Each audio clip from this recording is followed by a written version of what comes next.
সম্মানিত উপস্থিতি, কেমন আছেন আপনারা? আলহামদুলিল্লাহ আলা কুল্লি হাল ওয়া ফি কুল্লি মাকান। আমরা পবিত্র জুমার দিনে আছি।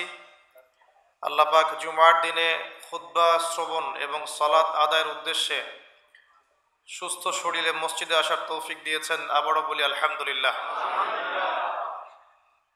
রাসূলুল্লাহ সাল্লাল্লাহু আলাইহি ওয়াসাল্লাম বলেছেন, জুমার দিনে কেউ যদি সকাল সকাল গোসল করে এবং উত্তম কাপড় পরিধান করে,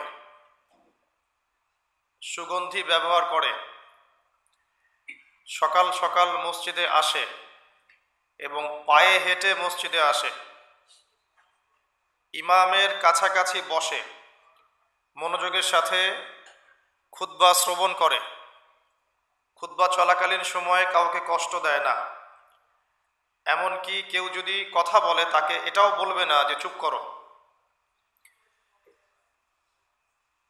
এবং ইমামের সাথে নামাজ শেষ করে, নবী সাল্লাল্লাহু আলাইহি ওয়াসাল্লাম বলেছেন, এই ব্যক্তির আমলনামায় প্রত্যেক পদক্ষেপের বিনিময়ে 1 বছরের নফল নামাজ, 1 বছরের নফল রোজার নেকি দেওয়া হবে।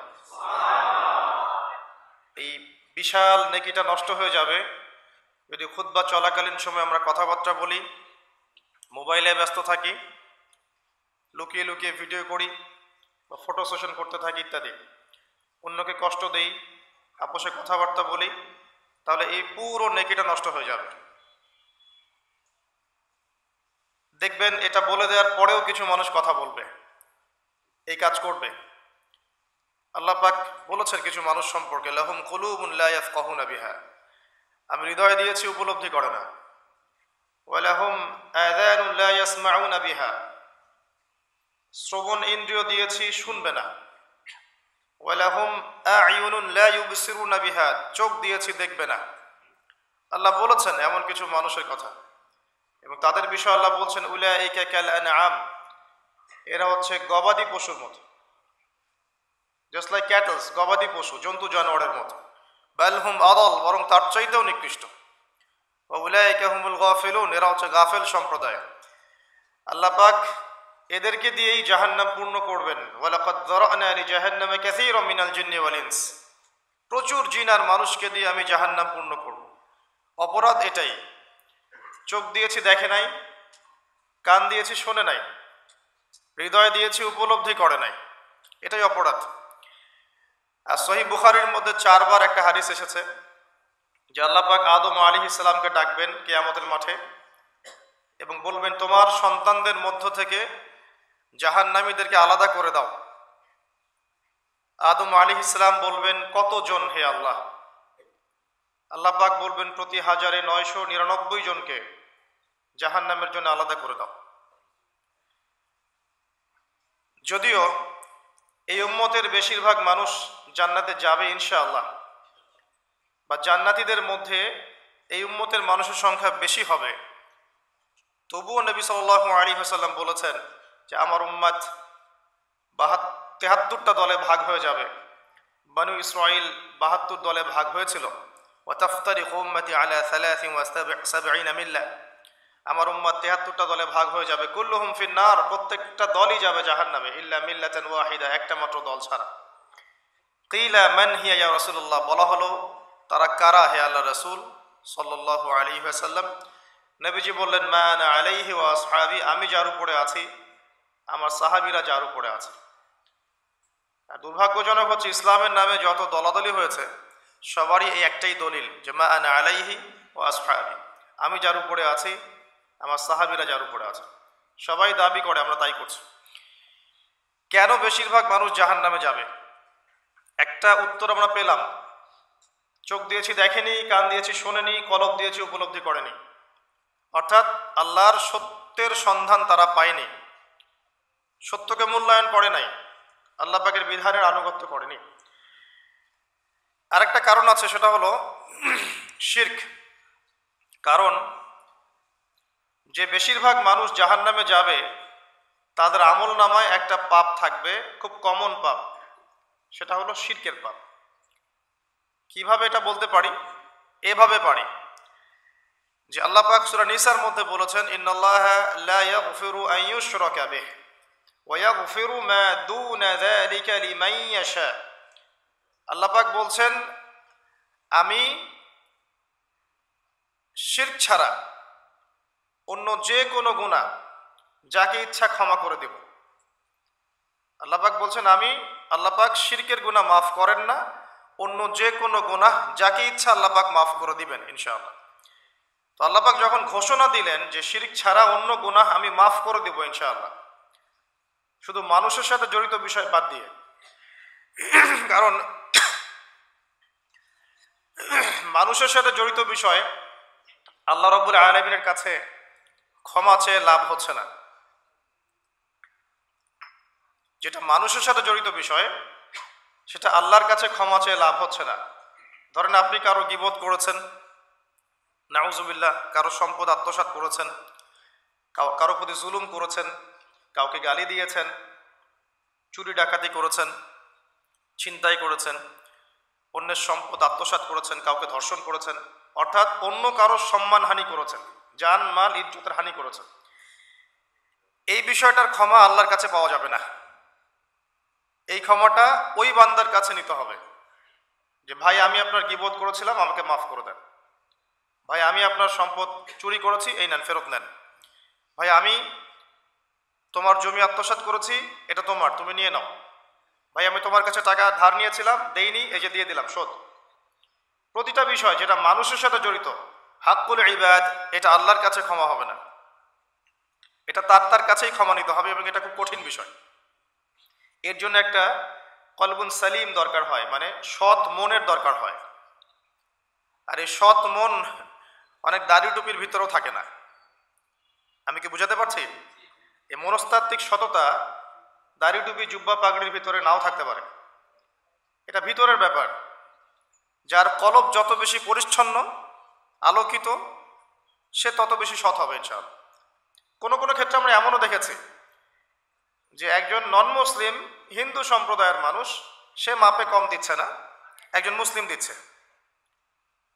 কোনো কোনো ক্ষেত্রে দেখবেন আপনাদের এলাকায় আগে হিন্দু সম্প্রদায় বেশি ছিল না? আমার জানা মতে রংপুরে এই জায়গায় তো আগে শহর ছিল, তাই না? এখনো এখানে অনেক নিদর্শন আছে, খাঁটি খাবারের জন্য মানুষ তাদের কাছে আসতো, মুসলিমদের দোকানে না গিয়ে তাদের দোকানে যাচ্ছে। তাদের দুধটা হবে খাঁটি, ঘিটা হবে খাঁটি, মিষ্টি হবে খাঁটি।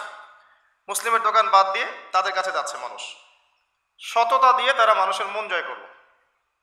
কোনো কোনো ক্ষেত্রে আপনি দেখবেন একজন অমুসলিম রাষ্ট্রের দায়িত্বে আছে, প্রশাসনে আছে, বা সামাজিক দায়িত্বে আছে, ব্যবসা করছে, চাকরি বাকরি করছে। কোনো কোনো ক্ষেত্রে দেখা যায় যে তারা অনেক মুসলিমের চেয়ে বেশি সৎ। হ্যাঁ, ঘুষ নিচ্ছে না, দুর্নীতি করছে না, ব্যবসায় মাপে কম দিচ্ছে না, সিন্ডিকেট করছে না, চোরা কারবারি করছে না, অনেক ক্ষেত্রে দেখা যায়। এই শ্রেণীর মানুষদেরকে আল্লাহ পাক হেদায়েত দিয়ে দিতে পারেন।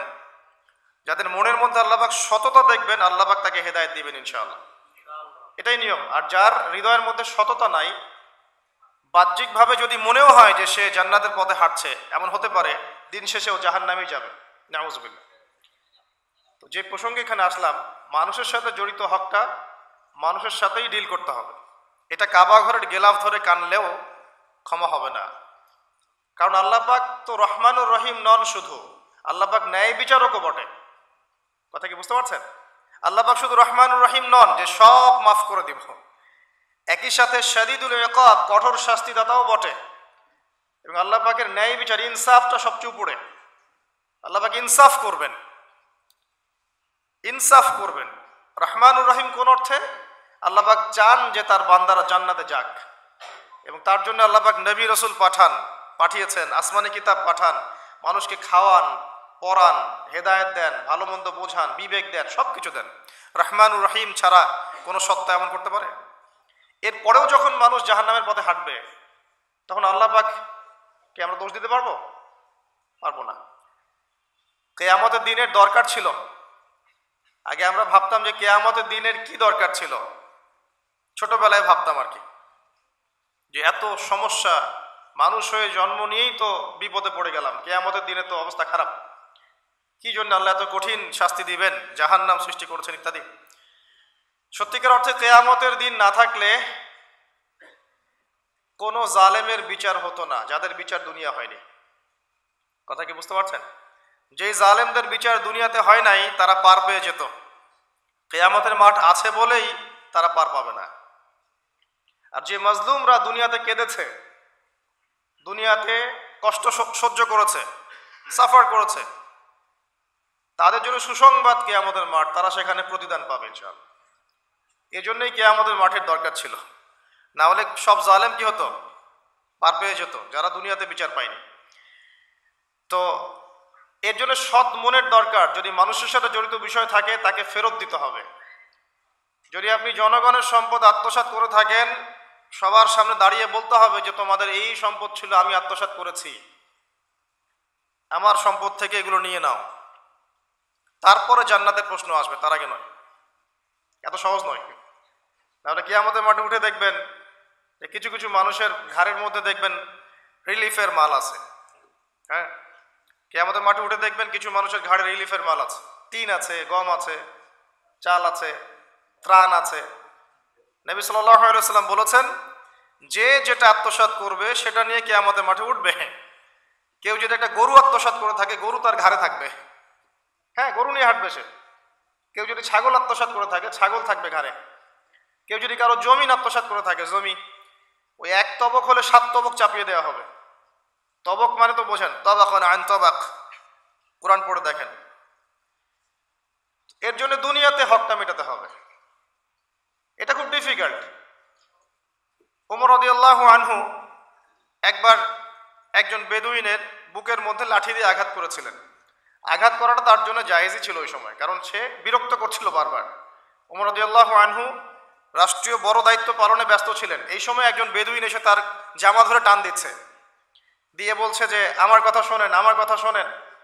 তিনি ব্যক্তিত্ব সম্পন্ন মানুষ ছিলেন, লাঠি দিয়ে একটু গুঁতা দিয়েছেন, দেখছো না আমি ব্যস্ত আছি। একটু পরেই তার চিন্তা হলো, আমি কি জুলুম করে ফেললাম? একজন সাহাবীকে পাঠালেন তাকে ডেকে নিয়ে আস। সেই সাহাবী তাকে ডেকে নিয়ে আসলেন। এবার সেই ব্যক্তিকে দাঁড় করিয়ে ওমর রাদিয়াল্লাহু আনহু বলছেন, আমিরুল মুমিনিন, অর্ধ জাহানের খলিফা, অর্ধেক বিশ্বের খলিফা, ছোট্ট একটা কান্ট্রির না, পুরো অর্ধেক বিশ্বের খলিফা। তিনি বলছেন, এই লাঠি নাও। হাদা সদরি ইন আরাত, এই যে আমার বুক, তুমি যদি চাও আমার বুকে ওইভাবেই গুঁতা দিয়ে প্রতিশোধ নিয়ে নাও। আমি কি বুঝাতে পারছি কথা কিছুটা? এই ব্যক্তি হতভম্ব হয়ে গেল যে সত্যি কি উনি আমাকে এই কথাটা বলছেন? তিনি আমিরুল মুমিনিন হয়ে এই কথা বলছেন যে আমার বুকের মধ্যে লাঠি দিয়ে আঘাত করে তুমি প্রতিশোধ নিয়ে নাও। ওমর রাদিয়াল্লাহু আনহু বলছেন, হ্যাঁ এটা করো, কিয়ামতের মাঠে আমাকে আল্লাহর ওয়াস্তে জবাবদিহি করায়ও না। তখন সেই ব্যক্তি বলছে, আমিরুল মুমিনিন, আমার এটার কোনো প্রয়োজন নেই, আমি আপনাকে মাফ করে দিলাম। ওমর ইবনুল খাত্তাব তিনি বলছেন যে আল্লাহ তোমাকে মাফ করে দিন। সুবহানাল্লাহ। এই ছিল ইনসাফ। যদি মানুষের সাথে জড়িত কোনো হক থেকে থাকে তাহলে এই দুনিয়াতেই পরিশোধ করতে হবে। কারো টাকা নিয়ে থাকলে টাকা ফেরত দিয়ে দিবেন। কারো যদি জমি সম্পত্তি কোনোভাবে ঝগড়াঝাটি হয়ে থাকে, জমি নিয়ে নিয়েছেন, কোনোভাবে ফেরত দিয়ে দিবেন। যদি বোনের সম্পত্তি পাওয়ার অধিকার থাকে দিয়ে দিবেন। যার যার হক তাকে তাকে দিয়ে দিবেন। পরকালের জন্য নিউট্রাল হয়ে যান। পরকালে মানুষের সাথে জড়িত কোনো হক নিয়ে ওঠেন না, খুব ডিফিকাল্ট। কি হবে তাহলে? পরিণতিটা এটা হবে, নবী সাল্লাল্লাহু আলাইহি ওয়াসাল্লাম বলেছেন, কিয়ামতের মাঠে কিছু মানুষ উঠবে যারা নামাজ, রোজা, হজ, জাকাত, সাদাকা এরকম অনেক নেকি নিয়ে উঠবে। নেকি নিয়ে ওঠার পরে দেখবে সামনে যে অনেক মানুষ দাঁড়িয়ে আছে, পাওনাদার, কারো গীবত করেছে, কাউকে ধর্ষণ করেছে, কারো সম্পদ আত্মসাৎ করেছে, কাউকে গালি দিয়েছে, কাউকে জুলুম করেছে ইত্যাদি। এই মানুষগুলো দাঁড়িয়ে থাকবে। ওই সময় তো আর বেচা কেনার সুযোগ নাই, পরিশুদ্ধ হওয়ার সুযোগ নাই। আল্লাহ পাক তখন বলবেন যে এই ব্যক্তিদের নেকি তাদের আমল নামায় দিয়ে দাও, পাওনাদারদের আমল নামায় এই নেকি দিয়ে দাও। তো নামাজ, রোজা, হজ, জাকাতের নেকি থেকে তাদের ঋণ শোধ করা হবে। এবং শোধ করতে করতে যদি নেকি শেষ হয়ে যায় তখন ওই ব্যক্তিদের গুনাহ থেকে গুনাহ এই ব্যক্তির আমল নামায় যুক্ত করা হবে। পরিশেষে এই ব্যক্তি যাবে জাহান্নামে, ওরা চলে যাবে জান্নাতে। বলেন নাউযুবিল্লাহ। দুনিয়াতে আল্লাহর সাথে জড়িত বিষয় থাকতে পারে, পরকালে যেন মানুষের সাথে জড়িত কোনো হক রাখেন না। এটাই প্রথম নসিহত। আল্লাহ রাব্বুল আলামিন এটাই বলেছেন যে নিশ্চয়ই আল্লাহ শিরক ছাড়া সমস্ত গুনাহ মাফ করতে পারেন। তার মানে আমরা বুঝতে পারছি যে বেশিরভাগ মানুষ জাহান্নামে যাবে তাদের আমল নামায় শিরকের পাপ থাকবে। কিসের পাপ থাকবে? শিরকের পাপ থাকবে। কারণ আল্লাহ পাক বলেছেন শিরক ছাড়া যে কোনো গুনাহ তিনি ক্ষমা করতে পারেন। এবং মেরাজের রাতে যখন নবী সাল্লাল্লাহু আলাইহি ওয়াসাল্লাম আল্লাহর সাথে সাক্ষাৎ করেছেন, আল্লাহ পাক তিনটা প্রতিশ্রুতি দিয়েছেন, তিনটা হাদিয়া, উপহার। একটা হচ্ছে 50 ওয়াক্ত নামাজ, যেটাকে আমরা এখন 5 ওয়াক্ত পড়ি। 5 ওয়াক্ত পড়লে আপনি 50 ওয়াক্তের নেকি পাবেন ইনশাআল্লাহ। আর এই উম্মতের যে কোনো নেকির কাজ 10 দিয়ে গুণ করা হবে। একটা ভালো কাজ করলে আপনি 10 গুণ নেকি পাবেন, আল্লাহ পাক এটা বলে দিয়েছেন। কিন্তু গুনাহ একটা করলে একটাই পাবেন, একটা গুনাহ করেছেন একটাই থাকবে, এটাকে 10 দিয়ে গুণ করা হবে না। এটা প্রথম হাদিয়া। দ্বিতীয় হাদিয়া হচ্ছে সূরা বাকারার শেষের 3টা আয়াত। সূরা বাকারার শেষের 3টা আয়াত, লিল্লাহি মা ফিস সামাওয়াতি, এখান থেকে ফানসুরুন আলাল কওমিল কাফিরিন পর্যন্ত, এটা একটা হাদিয়া। এবং নবী সাল্লাল্লাহু আলাইহি ওয়াসাল্লাম বলেছেন, রাতের বেলা কেউ যদি এই 3টা আয়াত পড়ে ঘুমায়, ঘুমানোর আগেই 3টা আয়াত পড়ে নিয়ে ঘুমায়, বা মাগরিবের নামাজের পর থেকে পড়া শুরু করে, কারণ মাগরিবের পর থেকে রাত শুরু হয়। পশ্চিমা বিশ্বের মতো 12টার পর থেকে রাত শুরু হয় না ইসলামে, সূর্য ডুবলেই রাত শুরু হয়। তো নবী সাল্লাল্লাহু আলাইহি ওয়াসাল্লাম বলছেন তার আমল নামায় সারা রাত ইবাদতের নেকি দেওয়া হবে ইনশাআল্লাহ। আরেকটা হাদিয়া হচ্ছে এটা, আল্লাহ পাক ঘোষণা দিয়েছেন এই উম্মতের কোনো ব্যক্তি যদি শিরক না করে মারা যায়, এই উম্মতের কোনো ব্যক্তি যদি শিরক না করে মারা যায়, মানুষের সাথে জড়িত কোনো পাপ না থাকে, ইনশাআল্লাহ আল্লাহ পাক তাকে মাফ করে দিবেন।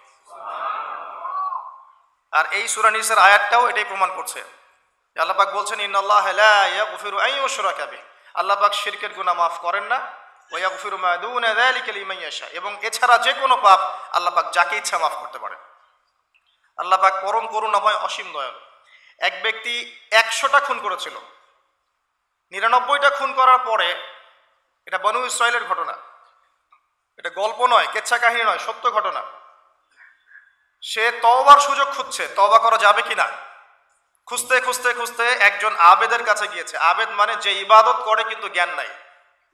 দুই রকম মানুষ থাকে মুসলিমদের মধ্যে, একজন এক শ্রেণী আলেম যারা জানে এবং জানা অনুযায়ী আমল করে, আর এক শ্রেণী হচ্ছে খুব একটা জানে না কিন্তু দেখা দেখে আমল করে, এদেরকে বলা হয় আবেদ।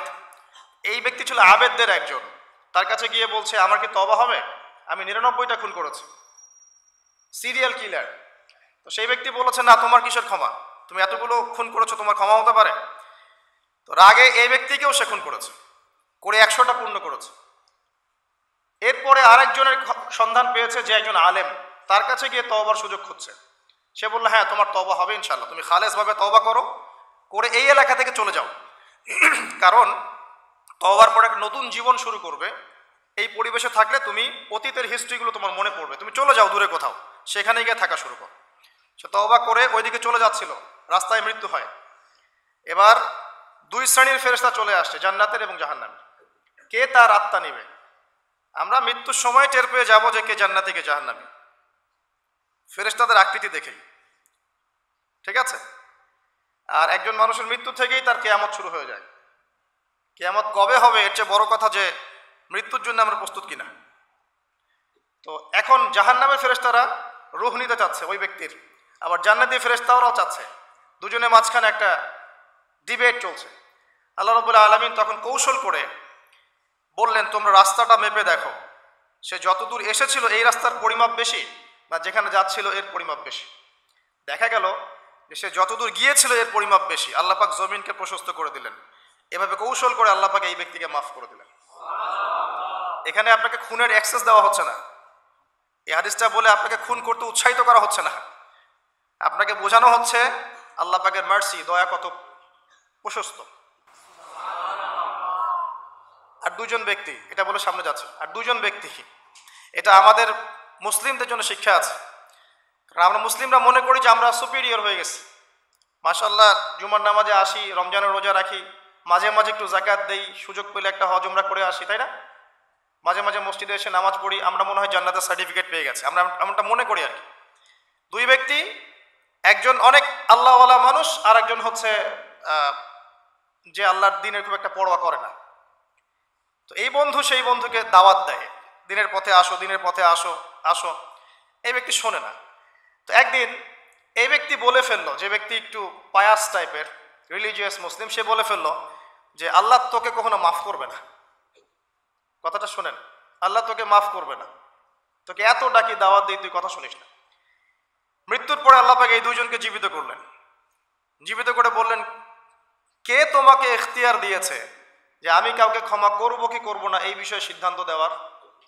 আজকে আমি ওকে মাফ করে দিলাম আর তোমাকে জাহান্নামে দিলাম, যাও। যার মনের মধ্যে যাররা পরিমাণ অহংকার থাকবে সে ব্যক্তি জান্নাতে যেতে পারবে না। আর অহংকার এবং রিয়াটা এত সূক্ষ্ম যে অন্ধকার রাতে কালো পাথরের উপরে যদি কালো পিঁপড়া হাঁটে, এটা যেমন সূক্ষ্ম, রিয়া এবং অহংকার এতটাই সূক্ষ্ম। এবং যখন আপনারা ইসলামিক ব্যক্তিত্বদেরকে নিয়ে আইওয়াশ এবং শোডাউনে লিপ্ত হন, তখন অহংকার তাদের মনের মধ্যে চলে আসতে পারে। এই বিষয়গুলো থেকে সম্পূর্ণ দূরে থাকা উচিত। আল্লাহ পাক আপনাদেরকে বোঝার তৌফিক দান করুন। শিরকের পাপ থেকে বেঁচে থাকুন, মানুষের সাথে জড়িত পাপ থেকে বেঁচে থাকুন। আল্লাহ পাক পরম করুণাময়, অসীম দয়ালু, আল্লাহ পাক সমস্ত গুনাহ মাফ করতে পারেন। এর মানে এই নয় যে গুনার এক্সেস দেওয়া হচ্ছে, লাইসেন্স দেওয়া হচ্ছে, এমনটা নয়। আল্লাহ পাকের দয়া বোঝানো হচ্ছে। আল্লাহ আপনাকে ভালোবাসেন এবং আল্লাহই আপনাকে প্রকৃত অর্থে ভালোবাসেন, বাকিরা আপনাকে স্বার্থের জন্য ভালোবাসে। মনে রাখবেন, প্রকৃত অর্থে শুধু আল্লাহই তার বান্দাদেরকে ভালোবাসেন, বাকিরা মানুষের অবস্থানকে ভালোবাসে, মানুষের ব্যক্তিসত্তাকে নয়, আপনার আত্মাকে নয়, আপনার অবস্থানকে। এটা আপনি হারে হারে উপলব্ধি করবেন যত দিন যাবে। বাকি বিষয়গুলো স্বার্থকেন্দ্রিক। আল্লাহ রাব্বুল আলামিনের ভালোবাসা স্বার্থকেন্দ্রিক নয়, নিঃস্বার্থ। আল্লাহর জন্য ভালোবাসুন। মাকে ভালোবাসেন আল্লাহর জন্য, বাবাকে ভালোবাসেন আল্লাহর জন্য, আপনি সন্তান সন্ততিকে ভালোবাসেন আল্লাহর জন্য, স্ত্রীকে ভালোবাসেন আল্লাহর জন্য। তাদের জন্য করেন আল্লাহকে সন্তুষ্ট করার জন্য, তাদের কাছে কিছু পাওয়ার আশায় না। যখন আপনি কারো কাছে কিছু পাওয়ার আশা করবেন তখন তার কাছ থেকে কষ্ট পাবেন। যখন কারো কাছে কিছু পাওয়ার জন্য আপনি আশা করবেন তখন তার কাছে কষ্ট পাবেন। এর বাইরে একটা ভালোবাসা থেকে, ডিভাইন, আল্লাহর পক্ষ থেকে আসে। সেই দুই ব্যক্তি যারা আরশের ছায়া ছায়া পাবে, ওই 7 শ্রেণীর মধ্যে এক শ্রেণী হচ্ছে ওই দুই ব্যক্তি যারা একে অপরকে শুধু আল্লাহর জন্য ভালোবাসত। এই ভালোবাসা, মুআমালাত, আপনার ওঠা বসা, চলাফেরা, ইবাদত, প্রতিটা কাজ হোক শুধু আল্লাহর সন্তুষ্টির জন্য। এটাই হচ্ছে তাওহীদের চূড়ান্ত লেভেল। তখন গিয়ে আপনি আল্লাহর মারিফত বুঝতে পারবেন, আল্লাহকে আপনি আপন করে পাবেন। যখন ডাকবেন দেখবেন আল্লাহ আপনার কাছে আছে। এমন সময় দেখবেন মনে মনে কিছু চিন্তা করেছেন যে আমার এটা দরকার, দেখবেন বাসায় গিয়ে ওটা হাজির আপনার সামনে। নবী সাল্লাল্লাহু আলাইহি ওয়াসাল্লাম এটাই বলেছেন, জুতার ফিতার প্রয়োজন হলেও আল্লাহর কাছে চেয়ে নাও। তোমার যদি জুতার ফিতার প্রয়োজন হয় আল্লাহর কাছে চেয়ে নাও, কারো কাছে চেয়েও না। আব্দুর রহমান বিন আউফ রাদিয়াল্লাহু আনহু মদিনায় গিয়েছেন হিজরত করে। অন্য একজন সাহাবী বলছেন আমার 2টা বাড়ি আছে, একটা নিয়ে নেন, 2টা জমি আছে, একটা নিয়ে নেন। আব্দুর রহমান বিন আউফ তিনি বলছেন আরিনি আইনা সুক, আমাকে দেখিয়ে দাও যে বাজার কোথায়। অল্প কিছু খেজুর কিনলেন, আল্লাহর প্রতি তাওয়াক্কুল করে গায়রতের পরিচয় দিলেন, ব্যক্তিত্বের পরিচয় দিলেন, দিয়ে তিনি চলে গেলেন বাজারে। বাজারে গিয়ে ব্যবসা শুরু করলেন। মাত্র 7 বছরের ব্যবধানে তিনি মদিনার শ্রেষ্ঠ ধনীদের একজন হয়েছেন। আল্লাহর হয়ে যান, শুধু আল্লাহকে আপন করে নেন, দেখবেন সবকিছু আপনার অনুকূলে ইনশাআল্লাহ। ইন্না সলাতি ওয়া নুসুকি ওয়া মাহইয়ায়া ওয়া মামাতি লিল্লাহি রাব্বিল আলামিন, এই কনসেপ্টে আসেন। ইব্রাহিম আলাইহিস সালাম বলেছেন আমার সালাত, আমার যত কুরবানি, আমার জীবন, আমার হায়াত, মৃত্যু সবকিছু আল্লাহর জন্য। তখন দেখবেন দুনিয়াতে যদি আল্লাহর পথে চলতে আপনি বাধা পান, বিপত্তি পান, কষ্ট পান, দুঃখ কষ্ট আসে, বালা মুসিবত আসে, আপনার মুখে হাসি থাকবে। আপনি বুঝবেন এগুলো আল্লাহর জন্য, আল্লাহ এগুলোর প্রতিদান দিবেন ইনশাআল্লাহ। এবার আসেন আরেকটা পয়েন্টে এসে আমি আলোচনা শেষ করতে চাই। আমাদের সামনে একটা মৌসুম অপেক্ষা করছে আল্লাহর ক্ষমা পাওয়ার। 3 শ্রেণীর মানুষের জন্য নবী সাল্লাল্লাহু আলাইহি ওয়াসাল্লাম অভিশাপ দিয়েছেন। অভিশাপ, এক শ্রেণী তারা যারা বৃদ্ধ পিতামাতাকে পেয়েছে, তাদের সেবা যত্ন করে জান্নাত লাভ করতে পারে নাই। যে দৃশ্যটা দিন দিন বাড়ছে, পিতামাতাদের খেদমত করাটাকে এখন আমরা ফরজ বলে মনে করি না, বরং আমরা স্ত্রী সন্তানের খেদমতটাকে ফরজ বলে মনে করি। যত দিন যাচ্ছে দেখবেন বৃদ্ধাশ্রমের সংখ্যা বাড়ছে। বৃদ্ধাশ্রমের কোনো জায়গা নেই ইসলামে, বরং মায়ের পায়ের নিচে সন্তানের বেহেশতের কথা বলা হয়েছে। পিতার সন্তুষ্টিতেই সন্তানের জান্নাত জাহান্নাম নির্ধারণ হবে, এমনটা বলা হয়েছে। এই শ্রেণী মানুষের জন্য অভিশাপ, ধ্বংস। নবী সাল্লাল্লাহু আলাইহি ওয়াসাল্লাম ধ্বংসের দোয়া করেছেন। আরেক শ্রেণী তারা যাদের সামনে নবী সাল্লাল্লাহু আলাইহি ওয়াসাল্লামের নাম উচ্চারিত হয়, তারা দরুদ শরীফ পড়ে না, সাল্লাল্লাহু আলাইহি ওয়াসাল্লাম এটা পড়ে না। জুমার দিনে যে কাজগুলো বেশি বেশি করবেন তার মধ্যে একটা হচ্ছে দরুদ পড়বেন, বেশি থেকে বেশি।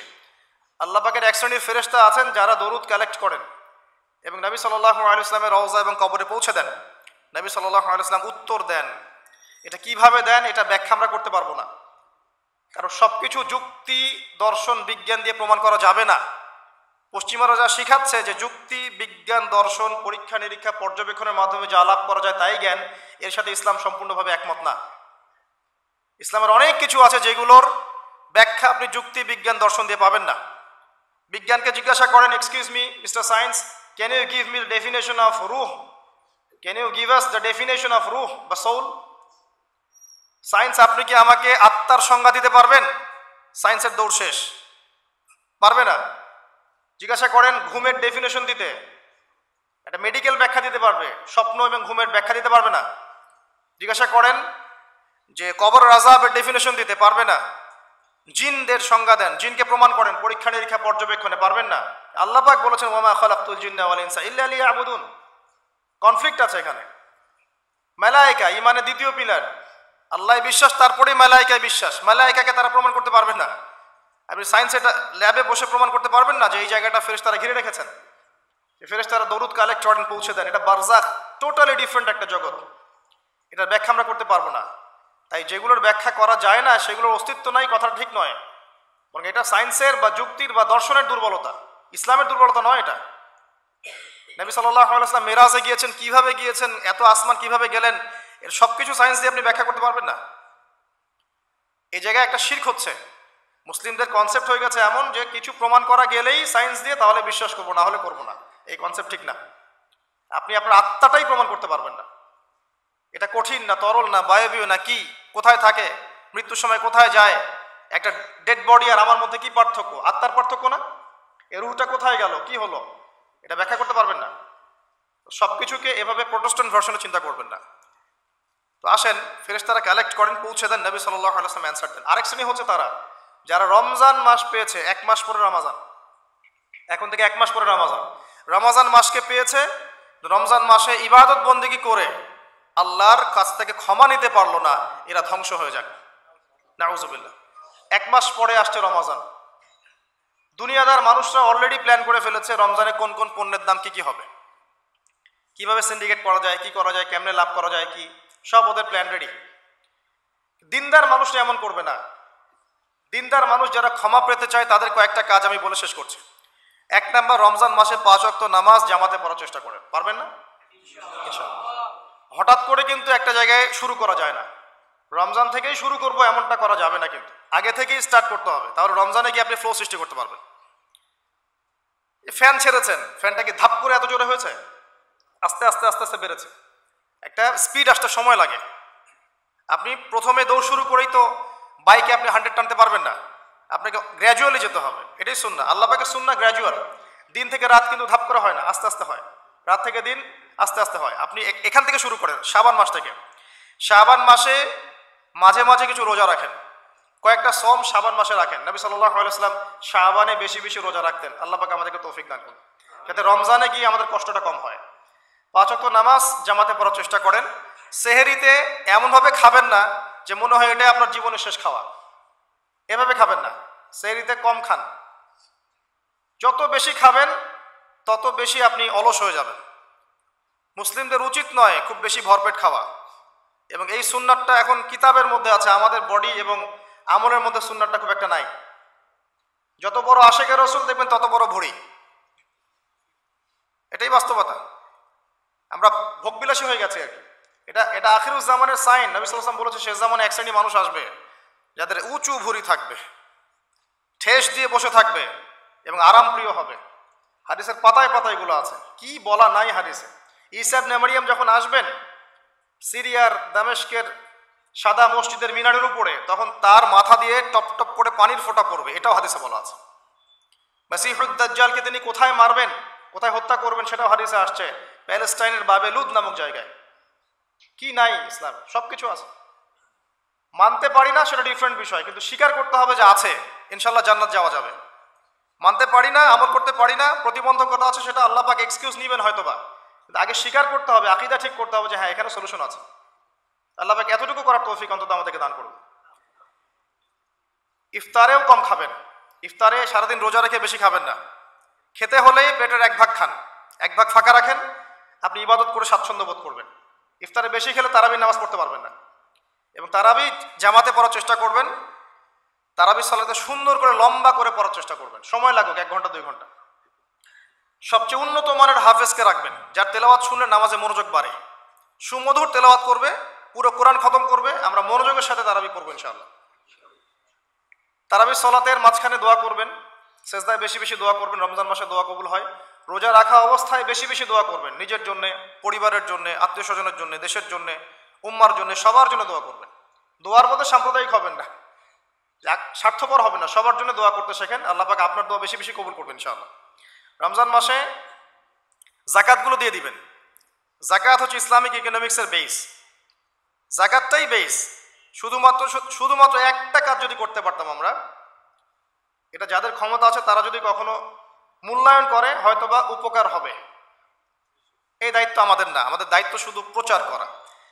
শুধু যদি জাকাতটা কালেক্ট করা যেত একটা সিস্টেমেটিক ওয়েতে, বাংলাদেশে এমনও মানুষ আছে যার একজনের জাকাতের টাকা দিয়ে 100টা পরিবার চলবে, এবং এটা প্রতি বছর আসবে, 1 বছর না, প্রতি বছর নিসাব পরিমাণ সম্পদ হলেই জাকাত আসবে। দেখবেন একটা হিউজ ক্যাপিটাল আমাদের তৈরি হতো, এটা দিয়ে আপনি বড় বড় মেগা প্রজেক্ট করতে পারতেন। দুর্ভাগ্যজনক, এটাতে আমরাই জাকাত দিতে চাই না। অনেক মুসলিম আছে নামাজ পড়ে জাকাত দেয় না, অনেক মুসলিম আছে নামাজ পড়ে সুদ খায়, নামাজ পড়েই ঘুষ খাচ্ছে, নামাজ পড়েই দুর্নীতি করছে। নামাজি ব্যক্তি, কপালে সেজদার দাগ আছে। আমি এমন দেখেছি আমার সাথে আল্লাহ রাস্তায় সময় দিয়েছে তাবলিগে, বোনের সম্পত্তি দেয়নি, বোনের হক দেয়নি, বোনকে বুঝিয়েছে যে তুমি না নিলে তো এটা নেকির কাজ, তুমি ছেড়ে দিলে এটাই নেকির কাজ, সওয়াব হবে তোমার। তা আমরাও কম না ভাই, তো আগে নিজে ভালো হই, মানুষের ভালো নিয়ে পরচিন্তা করি। আলাইকুম আনফুসাকুম, নিজের নফসের খবর নেই। মানুষকে সংশোধন করা অনেক কঠিন বিষয়, নিজে সংশোধন না হলে মানুষকে সংশোধন করা যায় না। এটাই আমাদের সমস্যা, আমরা আগে নিজেরটা চিন্তা না করে মানুষেরটা চিন্তা করি। আল্লাহ পাক আমাদেরকে বোঝার তৌফিক দান করুন, বক্তা শ্রোতা সবাইকে আমল করার তৌফিক দান করুন। রমজান মাসে আরও কিছু কাজ করুন, বেশি বেশি ইফতার করাবেন, বেশি থেকে বেশি মানুষকে ইফতার করাবেন। পারা যাবে ইনশাআল্লাহ। একজন রোজাদারকে ইফতার করালে ওই ব্যক্তি রোজার নেকি আপনি পাচ্ছেন, এবং আপনার নেকি থেকে কাটা হবে না, বরং আপনাকে এক্সট্রা বোনাস দেওয়া হবে। প্রত্যেকদিন মসজিদে আসর থেকে মাগরিব পর্যন্ত দার্সে হাদিসের ব্যবস্থা করেন। এই যে আপনাদের এখানে মুনতাখাব হাদিস বই আছে না, মুনতাখাব হাদিস, ফয়জুল কালাম, তারপরে এই যে রিয়াদুস সালেহিন, এই বইগুলো আছে, মিশকাত, এখান থেকে দার্স দিবেন। আসর থেকে মাগরিব পর্যন্ত এগুলো চলবে। মাগরিবে মানুষ আসবে, এখানে সবাই মিলে ইফতার করবে, করা যাবে না?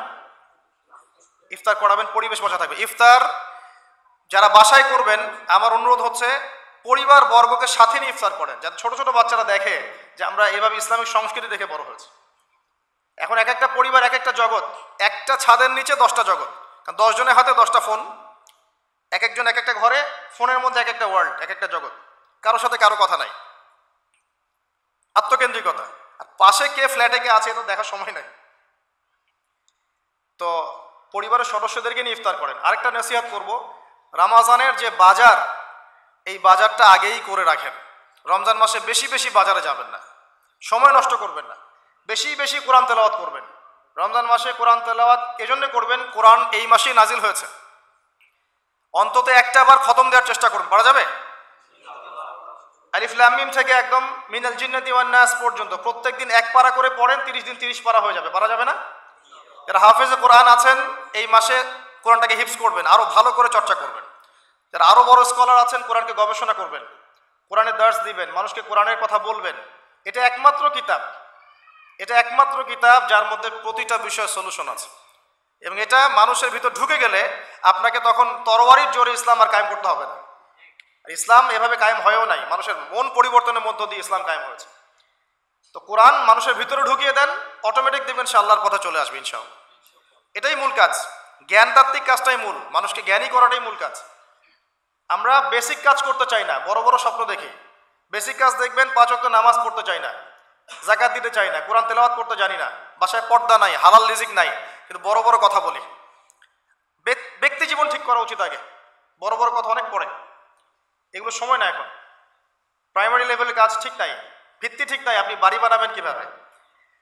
রমজান মাসে কোরআন তেলাওয়াত করেন, বেশি বেশি আল্লাহ জিকির করেন। হিসনুল মুসলিম একটা বই আছে, হিসনুল মুসলিম, বইটা মুখস্থ করে ফেলেন, বইয়ের মধ্যে প্রচুর জিকির দেওয়া আছে, দোয়া দেওয়া আছে, এগুলো করেন রমজান মাসে, আল্লাহ আপনার দোয়া কবুল করবেন ইনশাআল্লাহ।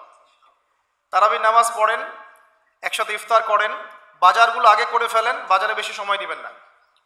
আর স্পেশালি শেষের দশকে মহিলাদের হাতে টাকা পয়সা দিবেন না, যাতে তারা মার্কেট ঘুরে পরিবেশ নষ্ট করে, এই কাজটা করবেন না।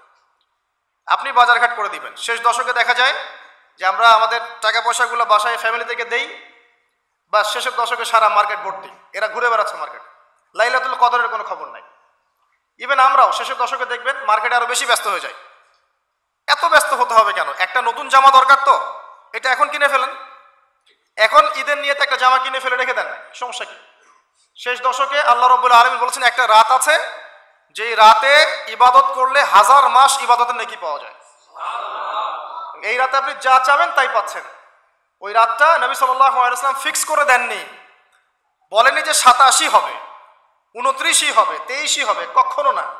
তিনি বলেছেন শেষের বিজোড় রাতগুলোর মধ্যে একটা, 21, 23, 25, 27, 29, 5টার মধ্যে একটা হবে, যে রাতে কোরআন নাজিল হয়েছে। এটা আল্লাহ ভালো জানেন কবে হবে, আপনি বলতে পারবেন না। এই জন্য শেষ দশকে যদি ইতিকাফ করতে পারি তাহলে এই রাতটা পাওয়ার সম্ভাবনা বেশি। নাও পারি, বাসায় তারাবি পড়ে গিয়ে শেষ রাতে আবার জাগতে হবে, রাত জাগতে হবে আলো জ্বেলে রেখে, উৎসবের উৎসাহে। এভাবেই রাত জাগতে হবে, জাগতে হবে রাত আলো জ্বেলে রেখে, উৎসবের উৎসাহে। আল্লাহ পাক আমাদেরকে বোঝার তৌফিক দান করুন। এরপর ঈদের দিনের আগে ফেতরা দিয়ে দিবেন, সাদাকাতুল ফিতর দিয়ে দিবেন, আল্লাহর ওয়াস্তে জাকাত দিয়ে দেন। জাকাত না দিলে আপনার এই সম্পদটা আপনাকে এই কপালে, গালে, পিঠে আর বুকে আল্লাহ রাব্বুল আলামিন ধাতুতে পরিণত করে কিয়ামতের মাঠে লেপটে দিবেন, নাউযুবিল্লাহ। বলবেন হাযা মা কানাসতুম লিআনফুসিকুম, এটাই তো এই সম্পদ যা তুমি জমা করেছিলে, আমার হক দাওনি। এই রমজান মাসে এই আমলগুলোর মধ্য দিয়ে আমরা তাকওয়া অর্জন করতে পারবো ইনশাআল্লাহ, আল্লাহর ক্ষমা পাবো ইনশাআল্লাহ। এবং আশা করা যায় এই ওসিলায় আল্লাহ পাক আমাদের সবাইকে পরকালেও নাজাত দিয়ে দিতে পারেন। এবং রমজান মাসে একটু মানব সেবামূলক কাজ করার চেষ্টা করবেন, এতিমদের পাশে দাঁড়ান, বিধবাদের পাশে দাঁড়ান, বৃদ্ধ বৃদ্ধাদের পাশে দাঁড়ান, কিছু করেন সমাজের জন্যে, দেশের জন্যে, উম্মার জন্য কিছু করেন। আপনার যে প্রতিভা আছে এটা দিয়ে কিছু করে যান। ভালো কিছু করলে বৃথা যাবে না, ইনশাআল্লাহ পরকালে পাবেন। দুনিয়াতে আপনি পান বা না পান, পরকালে পাবেন ইনশাআল্লাহ তাআলা। আর আমরা ব্যবসায়ীদেরকে রিকোয়েস্ট করব, শেষ কথা, রমজান মাসে আল্লাহর ওয়াস্তে জিনিসপত্রের দাম বাড়িয়ে দিবেন না, কৃত্রিম সংকট তৈরি করবেন না, সিন্ডিকেট করবেন না, নিত্য প্রয়োজনীয় জিনিসের দাম বাড়িয়ে দিবেন না। এই মাসে বরং দাম কমিয়ে দেন, আল্লাহ আপনার ব্যবসায় বরকত দিবে ইনশাআল্লাহ। এই মাসে যারা কাপড়ের ব্যবসায়ী কাপড় দেন, খাবারের ব্যবসায়ী খাবার খাওয়ান, দাম কমিয়ে দেন, দেখবেন আল্লাহ আপনার রিজিকের দায়িত্ব নিয়েছেন। আপনি আপনার রিজিকের দায়িত্বশীল নন। যদি মনে করেন যে আপনি আপনার রিজিকের দায়িত্বশীল, আপনি শিরক করছেন। একজন ব্যক্তি সুদের চাকরি করছে, সে যদি মনে করে এই চাকরি ছেড়ে দিলে আমার পরিবার চলবে না, আমি চলতে পারবো না, তাহলে ইনডাইরেক্টলি সে বলছে যে সে তার রিজিকের দায়িত্বশীল।